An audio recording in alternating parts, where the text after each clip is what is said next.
They desperately need bigger enclosures, so let's make one.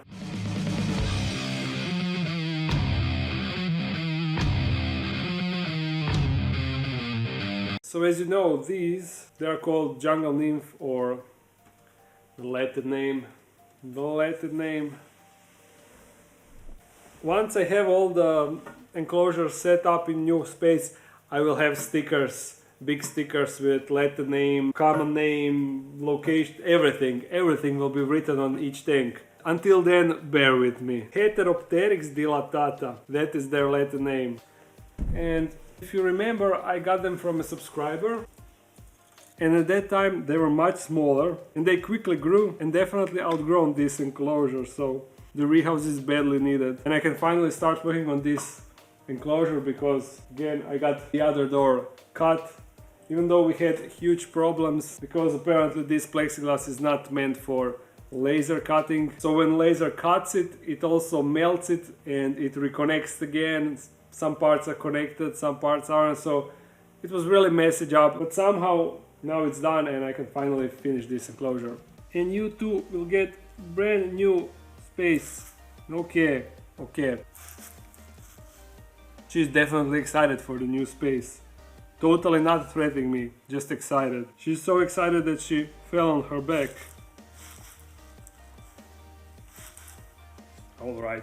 This enclosure is exactly like the one that I made for Geckon, and that one is the same like the one that I made for dart frogs. The only difference are this plexiglass door that I will attach here.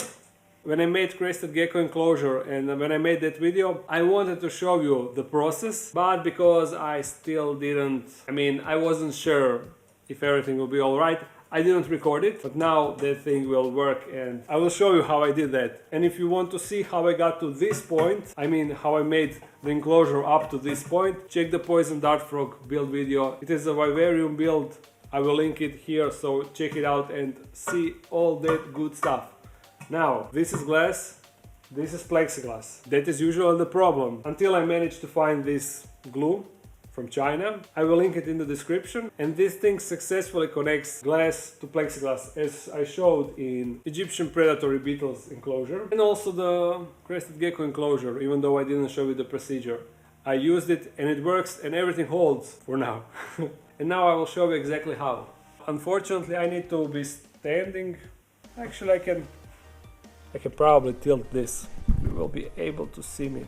I guess like this. Oops, that was off balance. There.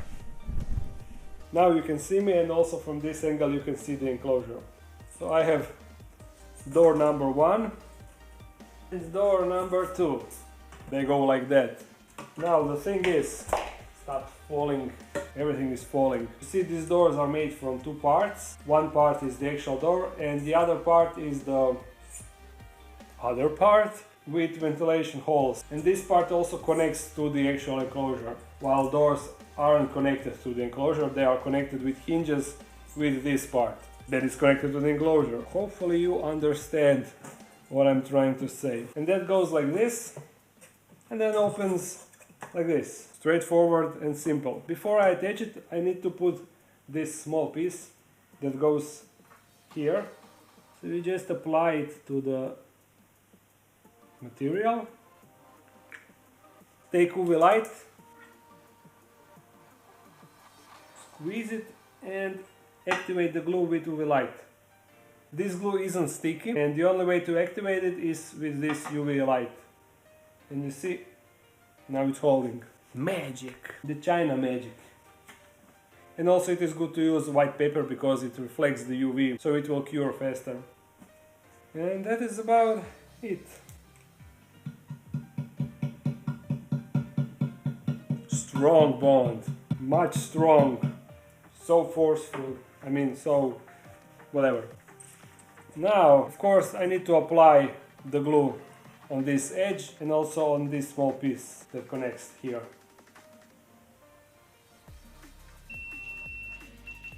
GoPro card is full, that is not good, but I need to keep working because I'm not sure, but I think that glue can evaporate.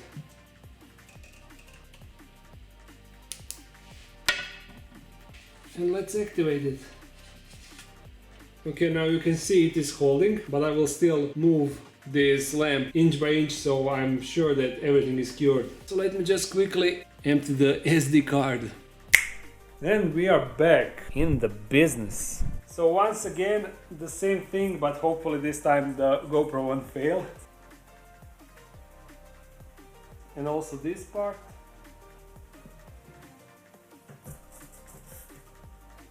Okay, it should be set now, just curing with the UV light. Middle, and now end. And now I will slowly move. So really easy procedure. I'm super satisfied how this glue works. The only thing I would need is a bigger UV lamp, like a tube or so I can just put it on top of this length and just have it there for 1 minute and be done with it, instead of having to slowly move with this small flashlight. It would be much easier, but this is still working, as you can see. Now the next thing, we have a magnet, and you know I place magnets here, and since there are two doors, I need to split this metal part on two, so I can glue one side to one door and the other side to the other door. I saw that in my last video quite a few people were asking about this tool. It is called the Dremel tool and you can get it over Amazon. I always, well not always, but usually I'll link the stuff I use in videos in the description with affiliated links, so check it out and order the one if you need. You can get all sorts of attachments. You can get this for cutting and grinding the metal. You can get saws for, not saws for eating, but saw, round shaped saw, and you can cut wood and plexiglass and other stuff with it. It is really handy tool, not just for this hobby, but in general.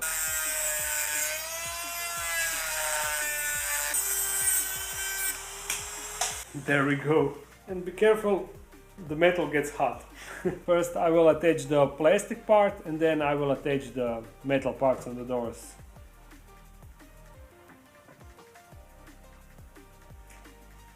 Now the metal part.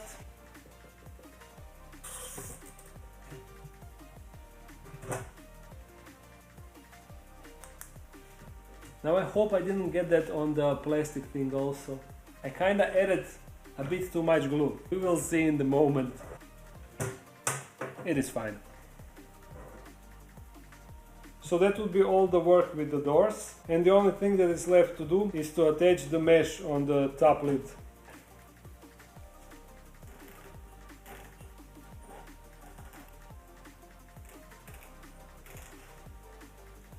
I will also use this glue for connecting the mesh with the plexiglass top lid, because top lid is also plexiglass, but I only put few dots on the edges and in the middle, and then fill the rest with the silicone. Silicone doesn't really connect that well with plexiglass, but it holds just enough for it to be fixated. And this glue will provide the main strength that is needed. Silicone will be just there to fill it up.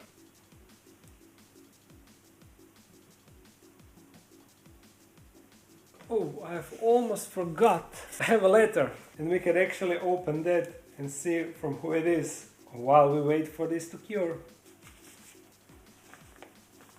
Hi Petko, my name is Kevin. I'm 11 years old and I have been watching your channel for about a year now and love your content. In fact, I'm making an enclosure for Pholocus phalangoides or daddy long legs, and can't wait until I finally can keep my first bug. Kevin, just one small thing. Spiders are not bugs, they are arachnids. And the way arachnids are different from bugs, bugs have 6 legs and arachnids have 8. You see, like tarantulas, daddy long legs and other arachnids, they all have 8 legs. And bugs like predatory beetles, spiny assassin bugs, ants, they all have 6 legs. And that is the main difference. And also arachnids got body made from 2 segments, and the bugs, like ants, they have 3 parts. Look pictures on internet and check it out for yourself. P.S. My sister really likes your Halloween crab. Could you show it in the next video? It is buried in the dirt and I don't want to disturb it, but I hope to make new enclosure for him, so that will be a good opportunity to show it on the video. Kevin, thank you for your letter, and I hope that by now you probably already made the enclosure for the spider. So I hope the spider is enjoying it. Now to get the silicone, and I will just run one big bead across everything.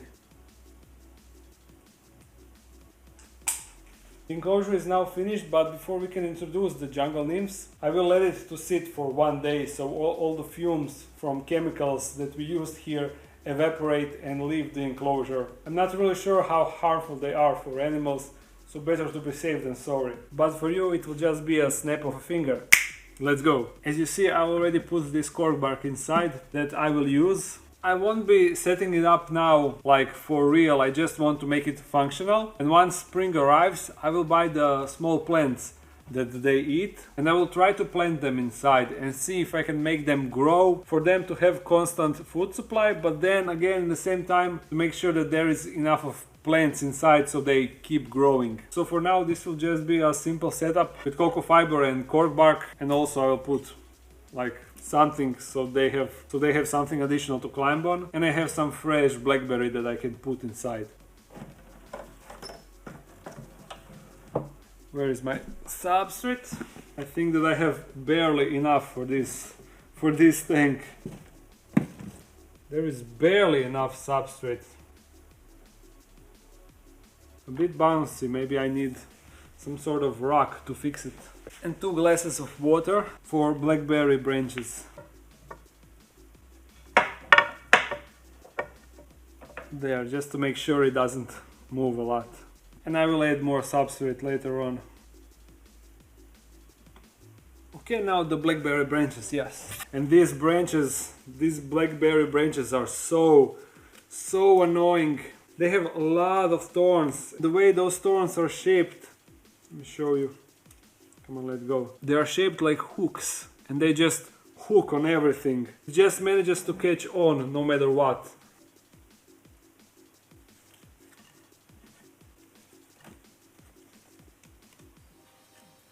There, 2 of these will be enough for now. And I also put this in the water somewhere outside to keep it fresh until they eat this. Now to get them inside, that will be a fun thing to do.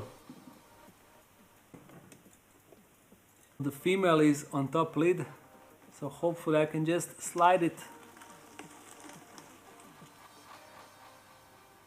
As I said in my full collection tour video, she is super defensive, like crazy, you see. She really doesn't like to be touched, like at all. And I was so happy when I got her. I was expecting that I will be able to easily handle it without any problem. I will just put it on my shoulder and do videos and stuff, but no way. I have a bad feeling about this.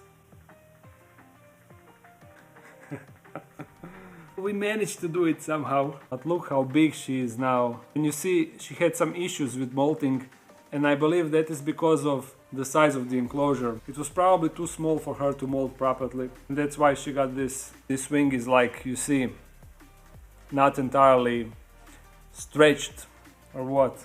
But she's really chilled now. I don't know what happened. Maybe she knows that she's going into a bigger home.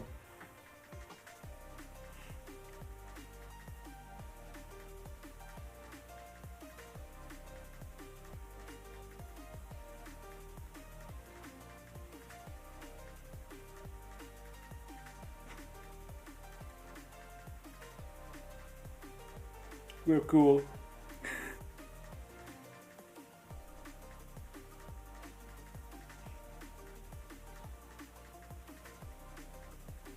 Why aren't you usually like that? So that is a female. Now let's see what's up with the guy, with the male. He's spreading his wings, and yeah, he can actually fly. Check those wings. And he is kinda threatening me.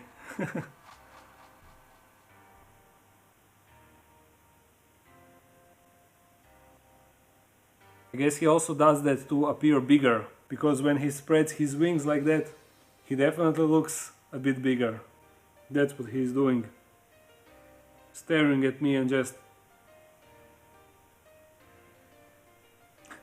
I mean, he's raising his legs. High five! Doof, doof. Okay, let's move.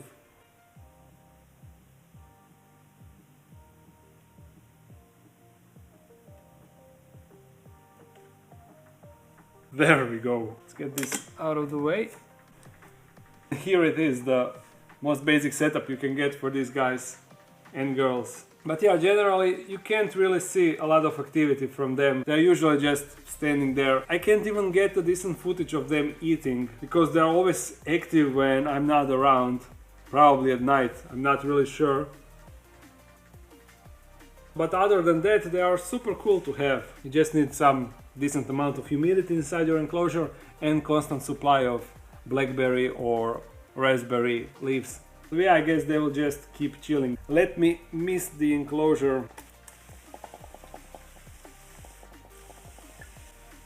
Oh, he's actually drinking. Cool. Rain is falling down on you. They have such an alien-like face. It's incredibly funny. Alright, I guess that would be all for this video. And now, since I have this enclosure free, and also I have in works, let me just show you, this new arboreal enclosure. I will have it finished in a few days. That means that we can finally transfer Poecilotheria subfusca, and I think that I will transfer her into this enclosure. Can you even see it in the... I guess you can. In the Poecilotheria rufilata, I will transfer her into this enclosure, and then we will try to mate her once again with the male that we have. And yeah, what I forgot to mention in the video completely. You know that we were searching for a name for our Poecilotheria ornata. I don't know if you can see it, but Elvira is the new name with 41% of votes. So the biggest tarantula in our collection is now called Elvira, and I really like it. With that said, I hope you enjoyed this video. If you did, thumbs it up and comment something. If you want to support this channel even more, there's a Patreon page. If you're new to this channel, make sure to subscribe. I upload every Monday and Friday and Wednesday. So see you again soon. Bye.